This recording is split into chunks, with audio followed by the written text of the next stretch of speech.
Now, today's topic is more on the mythological aspect of asanas, which I mentioned you the other day.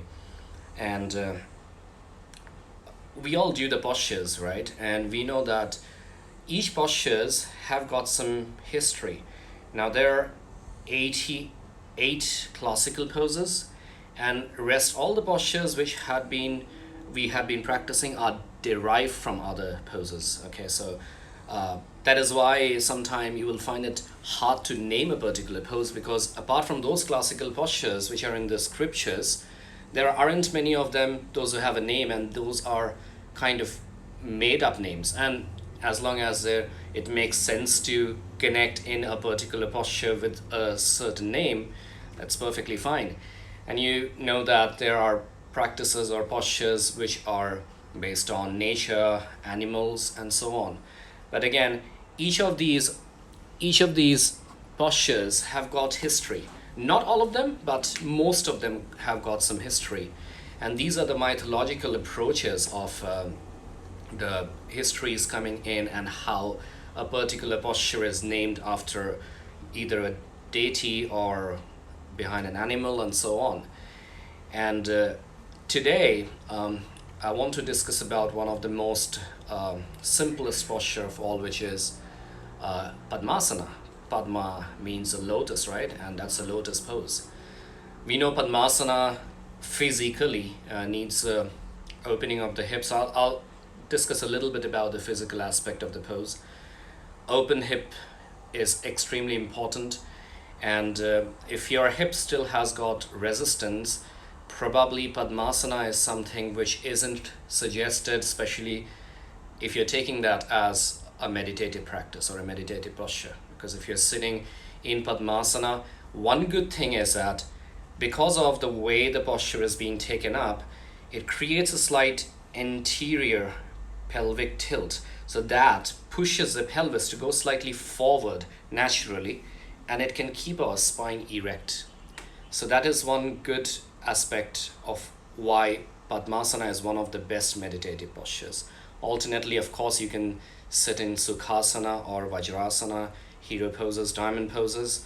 But every poses you are sitting in doing the pranayama and the meditation practice actually needs repetition. It is just like practicing uh, any intermediate level asana in which you would be feeling like, wow, it's so hard to hold it even for 15 seconds to begin with. Imagine when you started up doing your crow, how long was the start? And so for your headstand, probably some of you are holding your Pincha Mayurasana or your handstands practices, and those ones also, right now, if your handstand is challenging, you might be holding it for like 2 or 3 seconds only. So same way for your meditative poses, it is hard to remain seated for a very long time unless a habit is being built.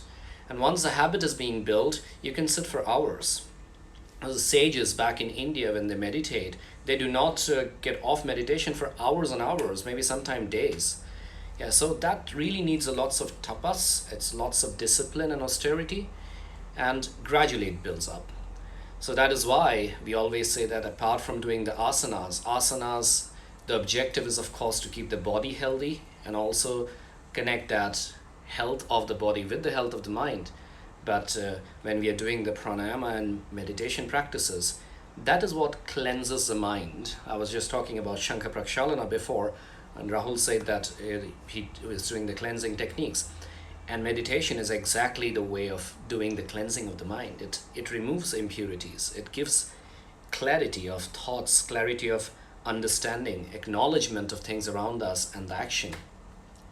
So Padmasana, lotus pose, anyone can do it as long as you're a regular practitioner, and be aware that there isn't much of pain around the knees, because when we get in deeper into a particular muscle or a particular asana, first of all, it is the muscles which gets a stretch, right?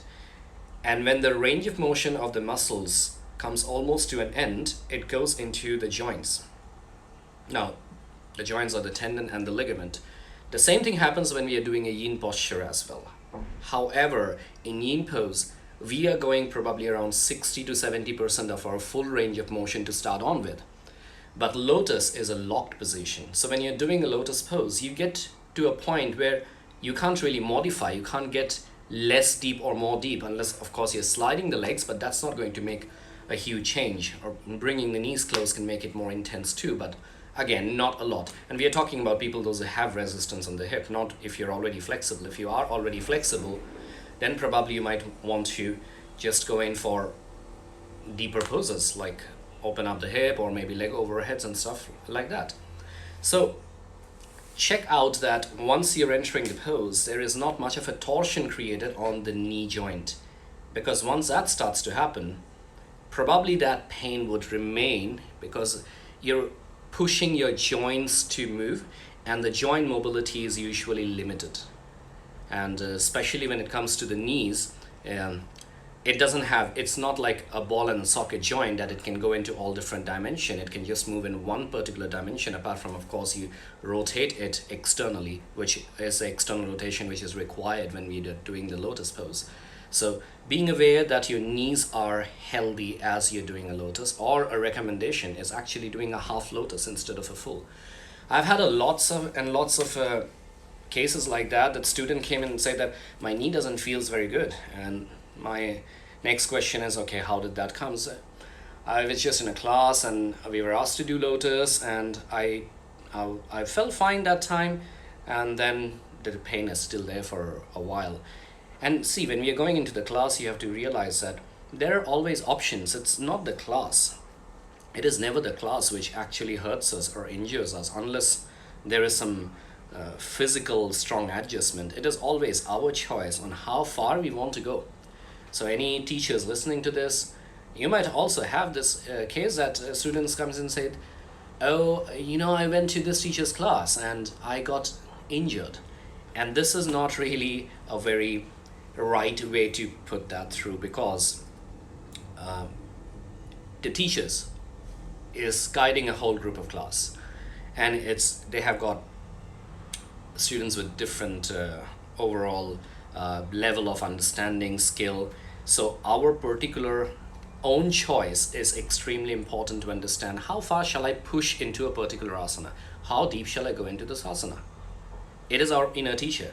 This is why experience gets us to understand it more and more, and we get to learn about our body.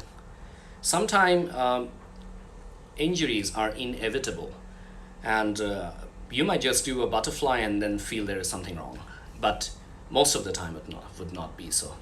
Anyway, so coming back to the lotus pose, so the mythological aspect of the lotus pose comes from the trinity of the Hindu scriptures, the god. So there are three main gods in Hinduism, and I think you all know that there are so many gods in Hindu history, and there are three main of them. One is Brahma, one is Vishnu, and one is Shiva.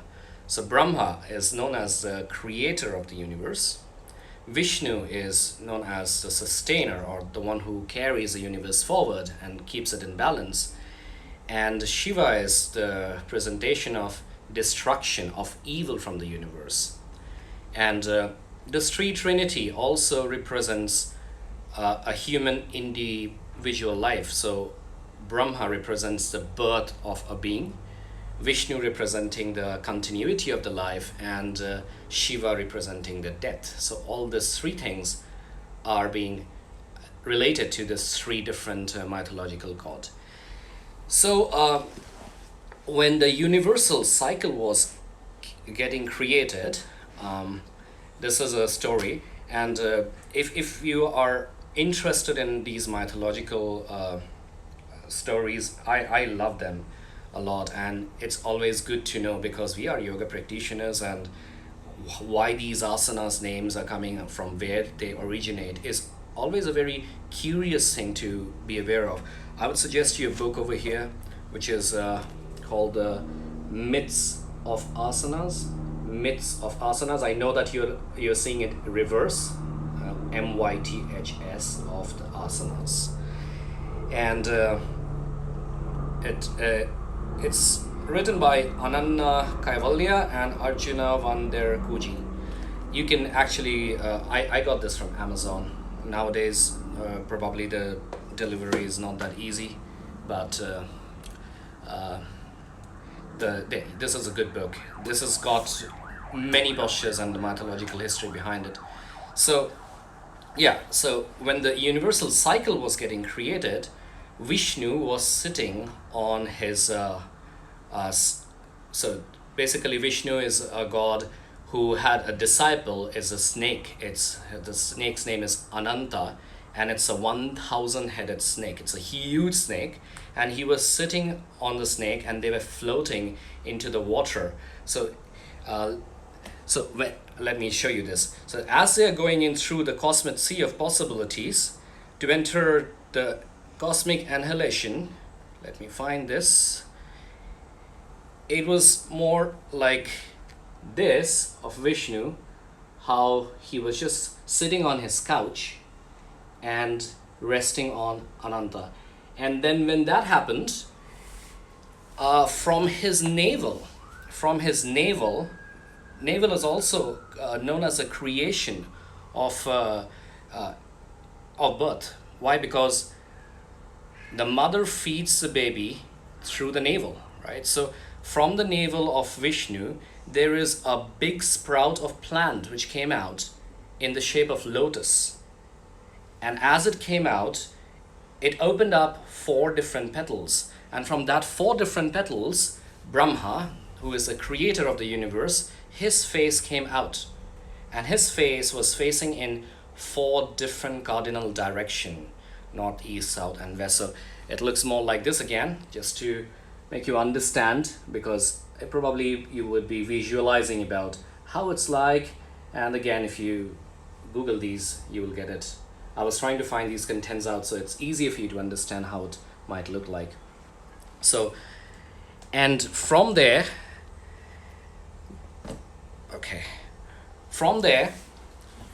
after Brahma's face came out in all 4 different cardinal direction, he chanted Om. And Om basically is a combination of 4 different sounds. Yeah, I know, probably you might be thinking that, oh, I thought it's 3 different sounds. So O represents the first sound represents again birth. U represents a continuity of life, and M represents death. There are different representations. So this is not only the representation. I'll be coming to that. And the last sound is the sound of the silence. It is actually no sound, because after we chant Om, we listen to the sound. That is the 4th one. Because as we listen, we get in to embrace those vibration which comes into us through the chant of the Om. So that is why it is 4 different sounds, we say. And I think most of you know about it, but this is how the symbol of Om looks. Again, you will seeing it reverse because I'm facing the camera towards the side. So that is how the symbol of Om looks. It's like a tree, and with a arrow coming down from the center, and with the arch, the curves. Now, this lower curve represents the wakeful state or the conscious state. So we basically have mainly 3 states of consciousness. So this is a conscious state. The center one, represents the dream state or subconscious state, subconscious or dream, okay? And the top one is the deep sleep or unconscious state of mind. Okay, so these 3 states of consciousness are present in all of us. And then if you go in from the 3 states, now it should be clear. From these 3 states, this arrow right on top over, not the dot, but the curve up on the top, represents illusion.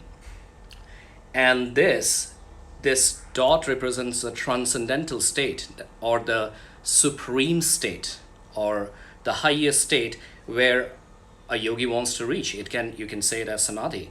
And this arch over here, this is called illusion or maya, which means that there are so many things which obstructs a person to move from a state of consciousness towards that samadhi or the highest possibility.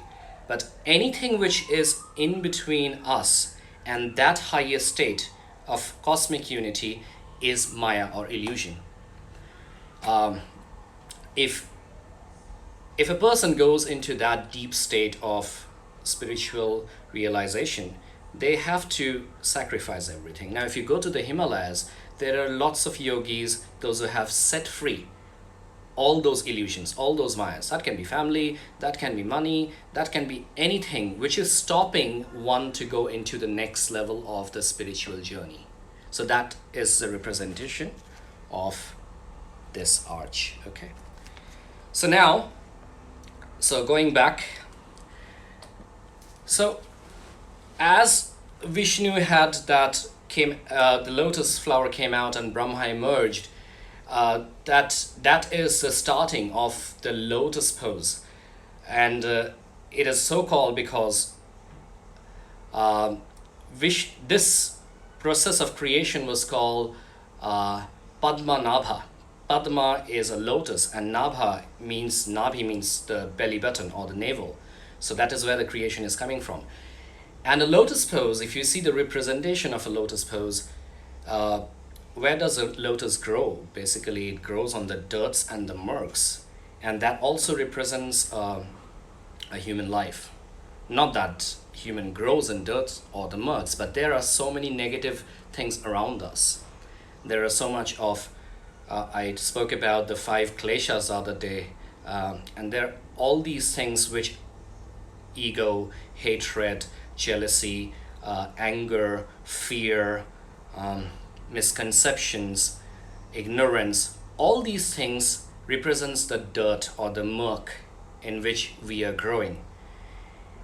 But the lotus, the flower, has so much of power that even if it's down at the bottom, the roots are soil at the bottom of a pond or the murk, as it starts to come up, it moves towards the direction of the sun. And sun is a representation of the ultimate knowledge. It's a representation of the truth. That means as the lotus comes up, it moves in towards the direction of the sun and towards the direction of the spirituality. That is how what we should do is to try and feel that our life is just like a lotus. It is our choice which way we want to go. But the lotus doesn't have a choice. It sees that there is sun. It doesn't have the murk around. It still goes up. It sees that there is a sun. It moves in towards it. And then the petal blossoms out. So the clarity at which the lotus actually represents the clarity of our human nature. Of even there are so many disturbances, even there are so many things which stops us to go forward towards the spiritual journey, we should follow the road of the lotus flower. So that is the overall base of how the lotus was created. And let me check.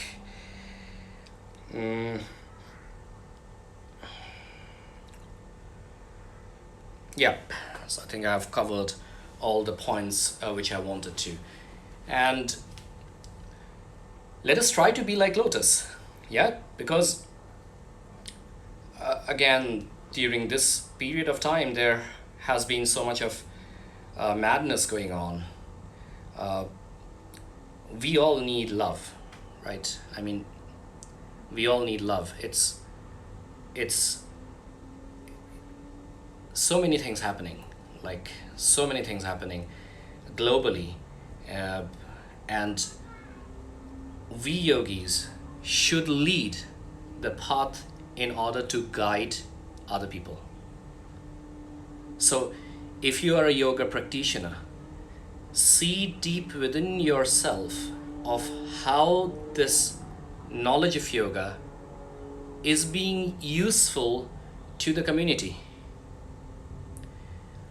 We need positivity, right? At this moment. Always, but more at this moment. And what better than yoga practice can substitute this? Because it helps us towards that union. I'm not saying that we have got to go into a state of samadhi, but that inner practice of us, as we are doing it with discipline, dedication, passion, and commitment, it should start to change us. There should be some difference. There should be some how to say, some awakening of letting go of all what we are holding within us and create something for the community to offer. So it doesn't really matter whether you're a teacher or a student. It is because yoga has provided something to us, right? All these years we have been practicing, or even though you're a new practitioner, you would see that your energy feels very different once a class completes. You will feel light, you would feel the mind is clear, but that does not persist for a prolonged period. It starts to dissipate after a while. And all what we want to know is that be aware of yourself and action. Now, many of the time in the entire day, not just when I'm doing the pranayama or meditating, I'm aware of the breath because that helps me to become aware of my actions as well. If you start getting aware of your breath right now, you're looking at your inner self. And that is exactly where we want to be. So let us try to give that whatever yoga is offering to us, to bring it back to the world, to bring it back to the universe, because that is the way we start to feel we are using the science of yoga in a proper way. It will give a internal ecstasy, a state of joy, contentment, and also it will make us feel that through yoga we are actually helping to heal the world.